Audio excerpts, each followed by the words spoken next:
Lipun channel bu mityeng tabiriba khwai tarabu channel asigi maikeidagi taramna okseri iramdamgi oiba phungawari loinana tonghan tongan furup kanglupki wari masa kayama channel asina miyamda lepa leitana khudol tamjari loinana channel asibu hena mapung phana bagidamakta adom-adomgi thaujal nizari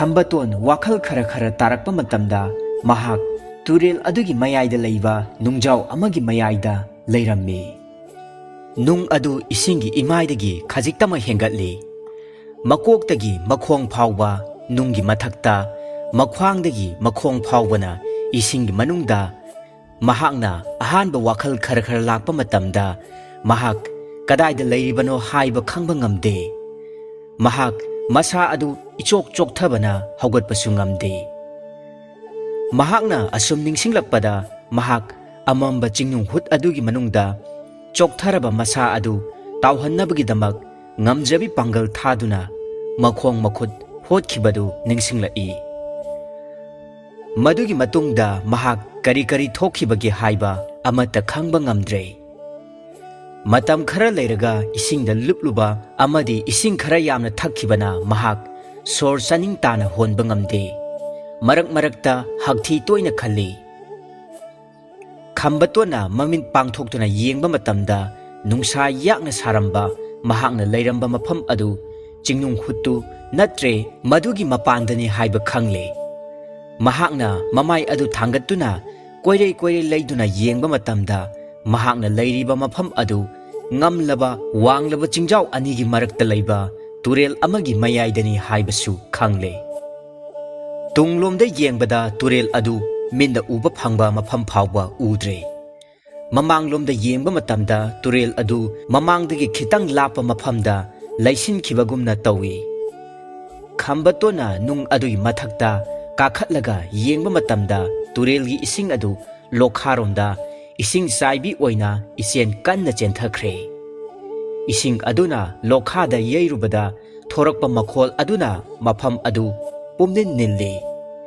ising adu lokhagi nungda yeiruba matamda thorakpa ising marikna mafam adu laichil thabagumna pumam mammi khambatona khalli laigi nungdamna ayhak mikap tholakpani natlamdrabadi adumuk siramgani ko adubu ishor haibadu leitabadi natti aibu kanbigi matagumna nungjaw asi thambiramduna ai nungjaw asida pallibani ko madu natlamdrabadi aihak turel asi iselga iroinana ising saibi oina lokhada taduna siramgani ko asumna khanduna khambaton nung aduda hanagumna hitharaduna nungjaw adu konsilli khambatona nungjaw aduda lepkhatuna nak yet amadi akoibada yenglakpada uwa amata haudaba nungjaw amadi nungpak ngakta ngaiba ngamlaba chingsang anina turel adu chapli mahakna maike animak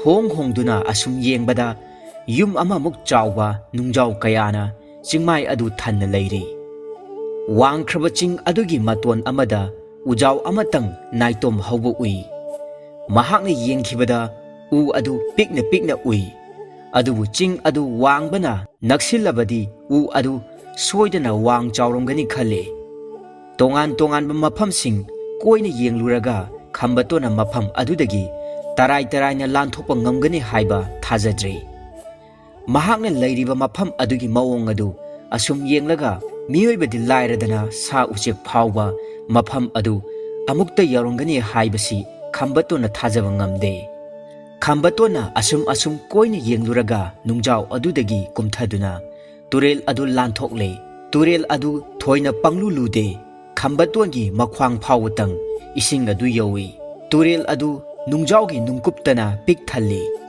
mahakna turel lanthoklaga torbanda kakhatli torban adu loiroina ngamkhatlaga chap yumna ngamlaba ching aduga amatta oina samnakhi khambatona torbangi angamba adu kakhatlaga ching adu kakhanaba hotnai adubu phaklangumna chap yumna ngamlaba ching oibana mahak khongpham ama ani phawba thangatpa ngamde mahak khongpham ama phawba thangba ngamde.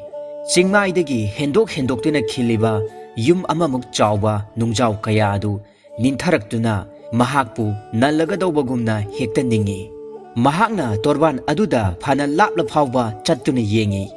Adubu mafam adu sa kai leibagi khudam changdam amata phangde. Uwa hogdabana uhai wahaisu amata chaningai leite. Turelgi nakan amada chatpa makhai chatlaga mahak turel adu amuk lanthokduna atopa torbanda amuk kakhatli. Mahakna achotpa mafi marolsing adu nungsada phogdoi. Ngaihak leiraga mahak torban adomda amuk koina chatpa horakle. Ching kage hotnai adubu kaba ngamde. Ching anidu khenaba amata leite. Torban ani chap manai. Hotkei hotnaraga ching kaba ngamdrabada amuk kumtharaktuna turel mapanda phammi. Asumna koichat chatlingaida numit leithakre. Ngaihak leiraga numit takhre. Khambaton chaningai karisu leitabana isingna mabuk thanna thaksilaga torbandagi khara haigatlaga chingkhongda leiba nungjaw apakpa amada hipthare. Mahak longthrak longna hiplaga asum khalli. Kari nungidama aibu ipubongna haiba indana chingda karaklibano. Ching karakpadagi kayada awaba nanglabano. Awaba amagi mathakta awaba ama. Haujikti ai yumda hangane haiba asa udre. Atai mafam amada chatlurabasu masidagi hena awaba nangba yai. Aduna mafam masida asum leiduna punsi ase lelage. Siba ngaiduna leirage. Asumna wakhal mawon khanduna mahak ahing adu mikap amata tumthaduna nongale. Asumna numit kayani haukhre khambaton kari amata charak thalaktaba kuirakle. Lambanasu khangpham khanglaktre. Isingda thaktuna numit kayani amasu lelakle. Thabak tongningai leitabana nongma khambatona asum turel mapanda nung khunduna sanaba matamda chawraba waikhu amakhak thengnai. Khambaton angang oiringaidigi hongna waikhu phaba yamna hairei. Sangai thelgi turel macha aduda mahakna itat tattana waikhu phaduna sanarei. Khetnaba haibabu khambatona thengnariba waikhu adu mahakna hana thengnakhiba adudagi hena saru ahumlom hena chawi. Mahak waikhu adu phare. Atai leiramba yai khanduna mahakna turela chongthaduna nung marakta khut humba matamda waikhu na pik thana leiramba thengnare. Mahakna khut amatang humbada waikhu ahum mari phai. Asumna mahak waikhu taramuk pharaga kangphanda kakhalakle. Torbalgi nung amada phamduna khambatona waikhu sing adu chare. Hanadagi hongna hingna chaba hainaraklabanina mahak waikhu ahingba chabada thoina hainadaba poktre. Waikhu chaba loiraga mahak ising khujok mari manga thakchille. Aram khorangba pungkok kokkhre. Asumna khambaton nongmagi mathau haibabu ayukta turel kumduna waikhu phaba chaba turel lanthokduna torban amadagi torban amaromda chathok chachin tauba mahakna hek chatpa yaba mafam makhai chattuna koyeng yengba waraba matamda pothaba amadi numidang oiraklaba matamdana tumba asini. Mahakna waikhu thibada kongrengsu thengnei. Waikhu da chaba nungairaktrabada mahak kongrengsu adumak chai. Asumna khambaton nongmagi makhut thektuna pai. Nongma haukiba khuding mahak ahangba mafam amada nung macha amamam thammi. Nongmagi asum leptana nung macha sing adu amamam hapchinbada mamai thangda nung mapai ama oirakle. Khambatongi marip hengalakle. Nongma mahakna nung sing adu masing thiduna yengi. Nung adu lising ahum satruk marfu tare chap chana sure. Khambatona munna paraga mahakna mafam asida leiraklibasi chahi tara tha ama numit tare ni sure haiba khangle. Khambaton chahi tara mari mapung pharakpadagi mapan thoraktuna chingkarakhibane. Chahi anirom surung manungda leirure. Chahi amarom singsangda koichat chattuna lelakle. Chahi tara romsu chingnung aduda lelakle. Mahak haujik chahi kuntaret mapung pharakle. ꯈꯝꯕꯇꯣꯟꯅ ꯆꯍꯤ 18 ꯆꯤꯡꯁꯥꯡ ꯀꯣꯏꯔꯛꯄꯗ ꯊꯦꯡꯅꯔꯛꯄ ꯑꯋꯥ ꯅꯨꯡꯉꯥꯏ ꯀꯌꯥ ꯃꯊꯪ ꯃꯊꯪ ꯅꯤꯡꯁꯤꯡꯉꯤ꯫ ꯑꯍꯥꯟꯕꯗ ꯆꯤꯡ ꯀꯥꯔꯛꯄ ꯅꯨꯡꯉꯥꯏꯈꯤꯕ, ꯁꯨꯔꯨꯡꯗ ꯆꯪꯈꯤꯕ, ꯁꯨꯔꯨꯡꯗꯒꯤ ꯃꯄꯥꯟꯗ ꯊꯣꯔꯛꯈꯤꯕ, ꯀꯨꯏꯔꯕꯒꯤ ꯇꯨꯡꯗ ꯑꯍꯥꯟꯕ ꯑꯣꯏꯅ ꯃꯤ ꯎꯕꯗ ꯅꯨꯡꯉꯥꯏꯈꯤꯕ, ꯃꯤꯑꯣꯏꯕꯒꯤ ꯃꯈꯣꯜ ꯇꯥꯕꯗ ꯍꯔꯥꯎꯈꯤꯕ, ꯈꯨꯜ ꯑꯗꯨꯗ ꯁꯤꯔꯝꯒꯗꯧꯕꯗꯒꯤ ꯅꯥꯟꯊꯣꯔꯛꯈꯤꯕ, ꯃꯤꯡꯁꯦꯜꯒꯨꯝꯅ ꯂꯪꯂꯕ ꯂꯣꯛ ꯑꯃꯗ ꯇꯥꯔꯨꯕ, ꯏꯔꯣꯏꯗꯨꯅ ꯂꯥꯛꯈꯤꯕ ꯋꯥꯈꯜ ꯇꯥꯔꯛꯄꯗ ꯉꯝꯂꯕ ꯎ ꯋꯥ ꯍꯧꯗꯕ ꯋꯥꯡꯂꯕ ꯆꯤꯡꯁꯥꯡꯅ ꯀꯣꯏꯁꯤꯟꯕ ꯃꯐꯝ ꯑꯗꯨꯗ ꯆꯍꯤ 10 ꯂꯦꯟꯈꯤꯕ ꯃꯌꯥꯝꯁꯤꯡ ꯑꯗꯨ ꯃꯤꯀꯨꯞ ꯈꯨꯗꯤꯡ ꯅꯤꯡꯁꯤꯡꯂꯨꯕꯗ ꯈꯝꯕꯇꯣꯟ ꯀꯔꯤꯒꯨꯝꯕꯗ ꯍꯔꯥꯎꯏ, ꯀꯔꯤꯒꯨꯝꯕꯗ ꯇꯨ ꯆꯨꯡꯏ꯫ ꯈꯝꯕꯇꯣꯟ ꯑꯉꯥꯡ ꯑꯣꯏꯔꯤꯉꯩꯗ ꯃꯄꯨꯕꯣꯛꯅ ꯅꯨꯃꯤꯠ ꯈꯨꯗꯤꯡꯒꯤ ꯋꯥꯔꯤ ꯂꯤꯕꯤꯈꯤꯕꯅ ꯃꯍꯥꯛꯅ ꯄꯦꯕꯦꯠꯀꯤ ꯋꯥꯔꯤ, ꯂꯥꯏ ꯈꯨꯠꯁꯥꯡꯕꯤꯒꯤ ꯋꯥꯔꯤꯗ, ꯃꯁꯤꯗ ꯅꯠꯇꯅ ꯔꯥꯃꯥꯌꯟ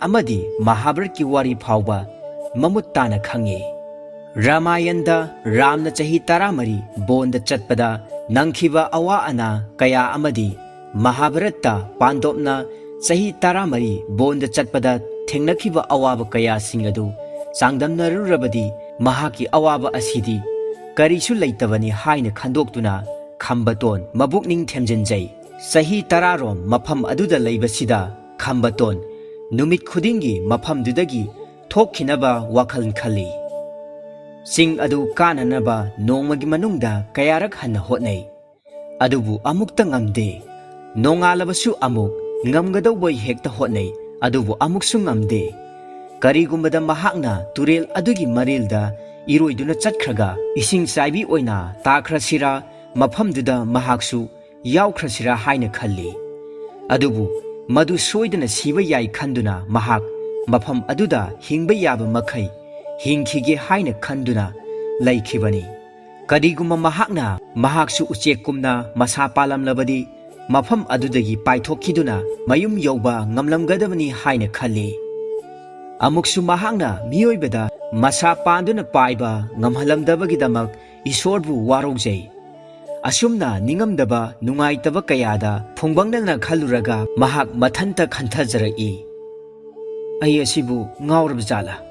ꯑꯗꯨꯕꯨ ꯃꯍꯥꯛ ꯑꯔꯥꯝ ꯈꯧꯔꯥꯡꯕ ꯈꯪꯂꯤ, ꯃꯌꯨꯝ ꯅꯨꯡꯁꯤꯕ ꯄꯣꯛꯂꯤ, ꯃꯄꯨꯕꯣꯛ ꯑꯃꯗꯤ ꯃꯔꯨꯞ ꯃꯄꯤꯖꯥꯁꯤꯡ ꯅꯨꯡꯁꯤꯕ ꯐꯥꯎꯔꯤ꯫ ꯃꯔꯝ ꯑꯗꯨꯅ ꯃꯍꯥꯛ ꯉꯥꯎꯕꯃꯛꯇꯤ ꯉꯥꯎꯗꯦ ꯍꯥꯏꯗꯨꯅ ꯃꯕꯨꯛꯅꯤꯡ ꯐꯥꯖꯤꯟꯖꯩ꯫ ꯅꯣꯡꯃ ꯈꯝꯕꯇꯣꯟꯅ ꯑꯌꯨꯛ ꯑꯉꯟꯕꯗ ꯑꯁꯨꯝ ꯀꯣꯏꯅ ꯆꯠꯄꯗ ꯃꯍꯥꯛꯀꯤ ꯀꯣꯛꯀꯤ ꯀꯣꯛꯊꯛꯇ ꯎꯒꯤ ꯎꯔꯥ ꯑꯃ ꯊꯦꯡꯅꯩ꯫ ꯆꯍꯤ 10 ꯆꯨꯞꯅ ꯃꯐꯝ ꯑꯗꯨꯗ ꯂꯩꯔꯛꯂꯕꯗ ꯃꯍꯥꯛꯅ ꯎꯔꯥ ꯑꯗꯨ ꯅꯣꯡꯃꯇ ꯊꯦꯡꯅꯈꯤꯗꯦ꯫ ꯎꯔꯥ ꯑꯗꯨꯒꯤ ꯄꯔꯤꯡꯗ ꯑꯁꯨꯝ ꯌꯦꯡꯈꯠꯄꯗ ꯎꯔꯥ ꯑꯗꯨ ꯆꯤꯡꯊꯛ ꯐꯥꯎꯕ ꯀꯥꯈꯠꯈꯤ꯫ ꯆꯤꯡꯊꯛꯇꯒꯤ ꯍꯧꯔꯤꯕ ꯎ ꯑꯗꯨꯒꯤ ꯃꯔꯥ ꯇꯥꯔꯛꯄ ꯁꯣꯏꯗꯅ ꯑꯣꯏꯔꯝꯒꯅꯤ ꯍꯥꯏꯅ ꯈꯜꯂꯤ꯫ ꯈꯝꯕꯇꯣꯟ ꯆꯣꯡꯈꯠꯇꯨꯅ ꯎꯔꯥ ꯑꯗꯨ ꯇꯥꯞ ꯄꯥꯏꯗꯨꯅ ꯌꯥꯟꯈ꯭ꯔꯦ꯫ ꯃꯗꯨꯗꯒꯤ ꯃꯍꯥꯛꯅ ꯃꯈꯣꯡ ꯃꯈꯨꯠ ꯌꯥꯟꯗꯨꯅ ꯑꯁꯨꯝ ꯀꯥꯈꯠꯂꯤ꯫ ꯆꯤꯡ ꯑꯗꯨꯒꯤ ꯇꯪꯈꯥꯏ ꯐꯥꯎꯕ ꯌꯧꯅ ꯀꯥꯈꯠꯇ꯭ꯔꯤ, ꯑꯗꯨꯕꯨ ꯃꯍꯥꯛ ꯃꯁꯥ ꯑꯗꯨ ꯄꯨꯡꯆꯣꯛ ꯆꯣꯛꯊꯔꯦ꯫ ꯃꯄꯥꯝꯕꯣꯝ ꯑꯅꯤꯗꯨ ꯆꯣꯛꯊꯈꯤꯕꯅ